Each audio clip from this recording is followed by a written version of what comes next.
With Mirror Mirror, we come to a full realization of parallel universes, which was, touched upon with, Lazarus and all that.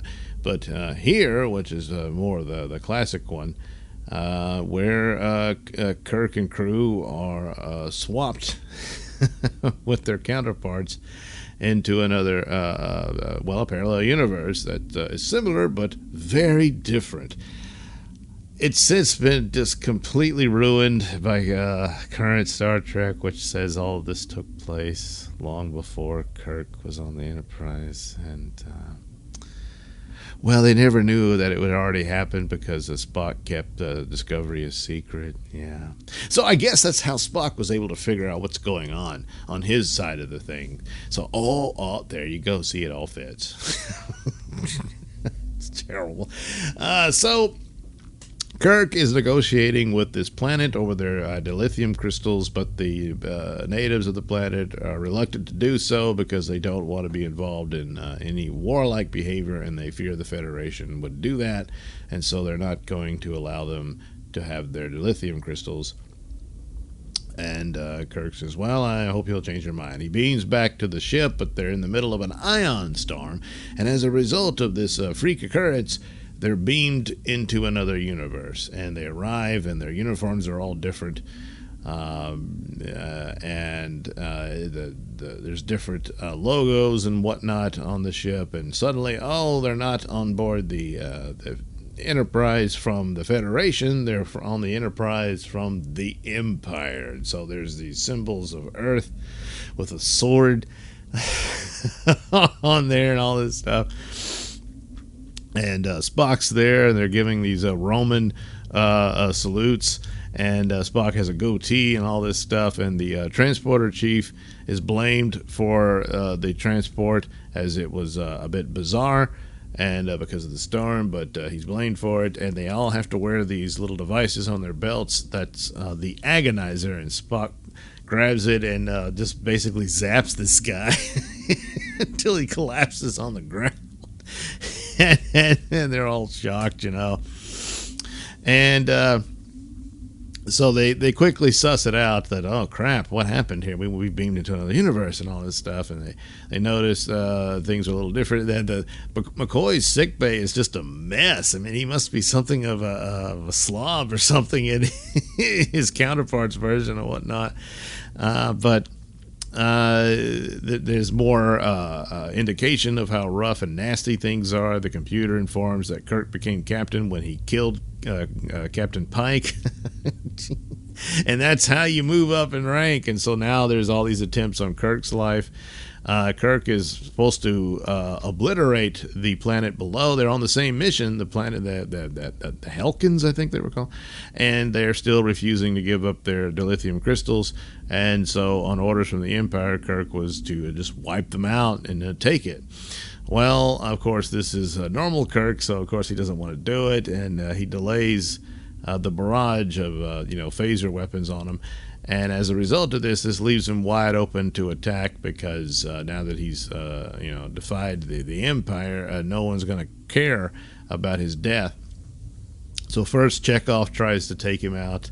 That doesn't work, and then Chekhov ends up he doesn't get the agonizer treatment, he gets the agonizer booth. So this looks to be even worse. And he's thrown in there, and Spock says, well, that's the best way to achieve discipline. As things go forward, then Spock is ordered by the Empire to kill Kirk if he doesn't complete his mission.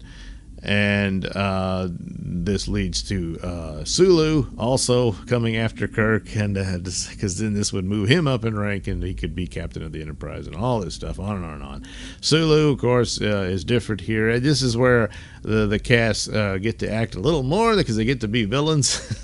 Sulu's got this scar, and is he totally a parallel universe, because he's just chasing after Uhura all over the place. And all that, but eventually they work it out, and Scotty is able to come up with the means by which they can beam themselves back to their universe, but they only have a short window to do it. If they don't, they'll never make it back. And meanwhile, Kirk goes back to his cabin to discover, well, he's got a concubine. And she's amazed at how sweet and nice he is, and she wants to be with this Kirk, but of course she can't. They only have room for their original crew and all that. Once Spock realizes what's going on, of course, he decides, all right, we'll swap you out for our crew, who were in the brig on the other ship, because as Spock explained, not because he already knew what had happened according to Discovery. No, it's because they weren't as good as pretending to be civilized, whereas the civilized crew could pretend to be barbarians. So there you go. They quickly understood that something was wrong, and they were all locked up, and Spock, figures it out. So that's what happened there, and by beaming over, they were able to swap them out. But going back, they're going to find a very different situation there, where Kirk sets up Empire Spock to overthrow it, because Spock knows logically that it can't sustain itself through its, through force and power and all that. And now he's probably going to be helped by evil Kirk's girlfriend now. Plus, in his cabin, he has a device that can spy on any part of the ship and just disintegrate people at will. So that explains how he's managed to be a step ahead and all that sort of stuff. So Kirk told him about it, so that Spock can go take that device. And later on, you get an idea that Spock did go through with this, because of later episodes of Star Trek Deep Space Nine reveal that did indeed happen in the Empire Falls and all that. There was Enterprise did a story about that, and that worked out. Yes, that does take place ahead of time, but it didn't involve any real contact with anybody. It took place, and it refers to the Tholian Web episode where the other ship, the Defiant, was lost, and now it's revealed that it slipped through to the parallel universe. And that's really the only connection. The rest of it is just the counterparts, and it was just a vignette into that world and what was going on with that version of Captain Archer and stuff. That's the right way to do it. It doesn't really affect continuity at all. It just gave you another story. It's an interesting aspect, and they're discussing the parallel universe idea. And the comic books, I thought, came up with a neat idea for when the movie series was going on and the Enterprise was destroyed. I think they had done it where you could have gotten the Enterprise back. It's just the parallel universe version. So they crossed over, and in that version, the other alternate Spock hadn't overthrown the Empire yet, and Kirk was still in command and all that. But anyway, so yeah, a lot of intriguing ideas and whatnot explored in that, and that's typical of Star Trek. But has since been rather, I keep saying damaged and stuff. I mean, if it's just ignored, it doesn't matter. But it's certainly a bit desecrated, if you will, in the current versions of Trek. They don't know what they're doing. So there you go. But this was the original. This was the first journey, the actual first journey into the Mirror universe. All right, thank you for watching and listening. Say, why not like and subscribe, and check out that link description below. That'll take you to my many stores that have plenty of goodies for you.